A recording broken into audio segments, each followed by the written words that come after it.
Para sahabat sehat, bincang-bincang kali ini masih melanjutkan di seputaran menopause. Ada pertanyaan yang menggelitik dari salah seorang pasien saya.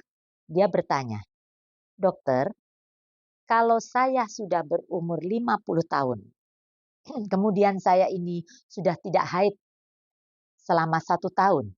Kan dokter jelaskan di tayangan yang lalu itu, di menopause itu, secara definisi kan sudah menopause nih. Apa saya masih bisa hamil? Mungkin sebagian langsung jawab, "Ya nggak bisa." Nah, ayo kita sekarang mengupas tuntas bincang-bincang mengenai apakah menopause masih bisa hamil.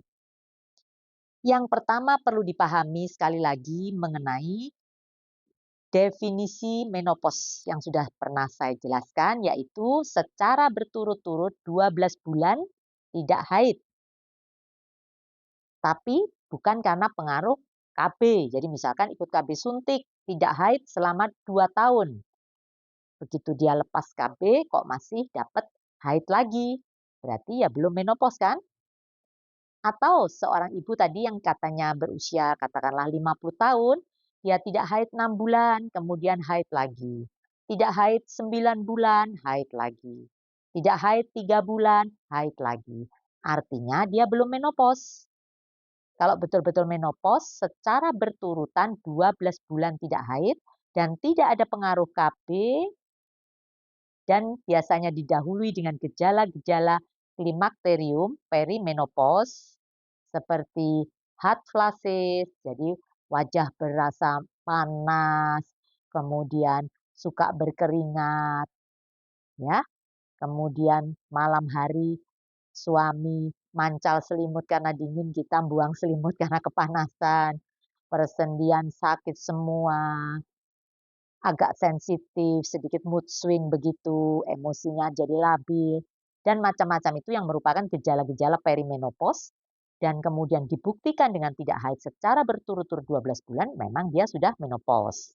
Jadi udah paham ya, kalau kita atau kalau para sahabat sehat yang saat ini berusia di seputaran 50 tidak pakai KB apapun juga sudah mengalami hal-hal seperti itu, untuk pastinya silakan periksa ke dokter Anda untuk yakin bahwa sudah menopause. Karena ini ada kaitannya, sudah menopause masih juga mau KB. Takutlah dokter tuh tetangga saya udah tua, udah punya cucu, kok hamil lagi, saya tetap KB. KB apa bu? KB suntik. Umur ibu sekarang berapa? 55 tahun. Lah, saya bilang berhenti ibu, nanti juga ada efek sampingnya nggak bagus. Masa 55 tahun masih ikut KB suntik? Nah ya, jelas ya. Jadi kalau dia masih perimenopause, masih belum betul-betul menopause, masih bisa terjadi kehamilan karena masih ada sel telurnya. Sedangkan kalau sudah menopause, tidak ada lagi sel telur atau bahkan hormon-hormonnya, katakanlah yang pasti itu katakanlah HCG ya, Human Chorionic Gonadotropin singkatannya ya, pokoknya HCG itu sudah sangat-sangat minim, pasti itu tidak bisa mensupport terjadinya kehamilan. Nah, mungkin jadi beda lagi kasusnya kalau begini. Seorang ibu perimenopause sudah dinyatakan dokter sudah sulit pun dia masih tetap ingin punya anak karena mohon maaf karena ini mungkin pernikahan kedua atau memang dia sedang promil dan sebagainya, mungkin dokter akan memakai teknologi berbantu. Kita tahu ya, dalam tayangan yang lalu kita sempat membahas mengenai anak mahal, mengenai bayi tabung ya.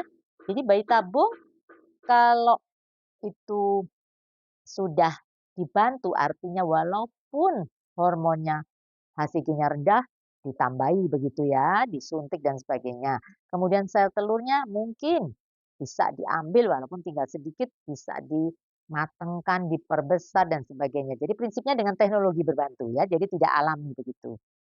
Nah, ada juga yang begini, dokter 10 tahun yang lalu tuh saya punya anaknya juga melalui program bayi tabung. Nah, sekarang ini saya udah menopause, tapi saya masih punya cadangan sel telur. Nah, ini beda lagi. Masih punya cadangan sel telur. Nah, ini yang bisa diambil, kemudian dibuahi oleh sperma suami, terjadi pembuahan di luar. IVF itu, mohon maaf ya, jadi saya sedikit batuk nih. Jadi Kalau seperti ini masih bisa terjadi kehamilan. Nah, para sahabat sehat, kalau udah jelas mengenai definisi menopause, udah jelas mengenai ada tidaknya sel telur, bisa tidaknya hamil secara alami, kemudian hormon-hormon yang diperlukan untuk menunjang terjadinya kehamilan, ya. Jadi sekali lagi kalau sudah, paham, sekarang yang penting adalah kalaupun bisa nih terjadi kehamilan, apa sih resikonya? Kita tahu bahwa kehamilan di atas usia 50 katakanlah begitu atau mungkin 45 ke atas dan sebagainya itu disebut kehamilan risiko tinggi atau HRP, high risk pregnancy, ya. Kalau seperti ini bisa terjadi bahaya keguguran, bisa terjadi bahaya apa, bayi kecacatan, bisa terjadi IUFD atau meninggal di dalam, bisa terjadi preeklamsi, bisa terjadi mungkin hipertensi, diabetes dalam kehamilan. Nah, sehingga pada saat persalinan pun mungkin harus melalui operasi sesar dan sebagainya. Kalau tahu seperti ini, mohon maaf para bunda ya, perlu dipertimbangkan dengan masak. Memang masih sanggup untuk hamil di usia perimenopause ataukah tidak? Karena di sini sangat menentukan apakah masih disepakati bersama. Semua ada plus minusnya. Oleh sebab itu, para sahabat sehat, dengan saya sudah jelaskan ini, saya berharap kita mempunyai wacana yang benar sebelum kita memutuskan sesuatu. Oke? Kalau kurang jelas, silahkan tulis di kolom komen.